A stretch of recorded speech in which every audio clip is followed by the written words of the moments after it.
Hi, ഇന്ന് നമ്മൾ ഉണ്ടാക്കാൻ പോകുന്നത് ഒരു Bangalore style special spicy masala ദോശയാണ്. ഇത് സാധാരണ മസാല ദോശയാണ്, കുറച്ച് സ്പൈസി ആയിരിക്കുമെന്ന് മാത്രം.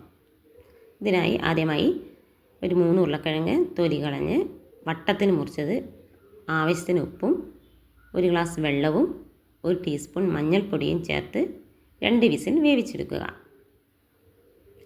ഇത് വേവുന്ന സമയം കൊണ്ട് നമുക്ക് 2 സവാള, ഇഞ്ചി, പച്ചമുളക്, കറിവേപ്പില, മല്ലിയില എന്നിവ പൊടിയായി അരിഞ്ഞത് മുറിച്ച് മാറ്റി വയ്ക്കാം.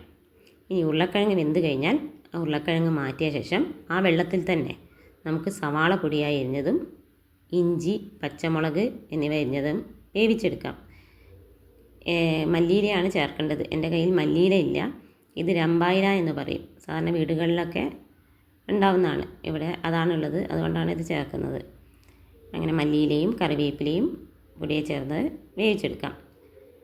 ഇത് ഒരു 5 മിനിറ്റ് വരെ വേവിച്ചെടുക്കാം. വേഗം വേകും. ഇത് വെന്ത് വരുമ്പോൾ നമുക്ക് ഉരുളക്കിഴങ്ങ് ഒന്ന് പൊടിച്ചത് ഇതിലേക്ക് ചേർത്ത് കൊടുക്കാം. അങ്ങനെ ഈ ഉരുളക്കിഴങ്ങും എല്ലാം കൂടി നന്നായി മിക്സ് ചെയ്യുക. ഇനി ഈ ബാറ്റർ ഒരു പാത്രത്തിലേക്ക് മാറ്റി നമുക്ക് കടുകും മുളകും കറിവേപ്പിലയും വറവിടാം. നമുക്ക് നമ്മുടെ മസാല ദോശ റെഡിയാക്കി എടുക്കാം.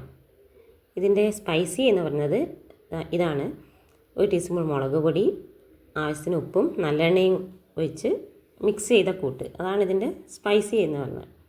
ഇനി നമുക്ക് തട്ട് ചൂടാക്കി ദോശമാവ് നല്ല വട്ടത്തിൽ പരത്തി അതൊന്ന് ചൂടാകുമ്പോൾ, ഒന്ന് മൊരിഞ്ഞ് വരുമ്പോൾ, അപ്പോഴാണ് നമുക്ക് ഈ മുളക് പൊടിയും ഉപ്പും നല്ലെണ്ണയും ചേർത്ത മിക്സ്, ഇതാണ് ഇതിൻ്റെ സ്പൈസി വരുന്നത്. ഈ മിക്സ് ഈ ദോശ മൊരിഞ്ഞ് വരുന്ന ദോശേൻ്റെ മേലെ ഒന്ന് പുരട്ടി കൊടുക്കുക.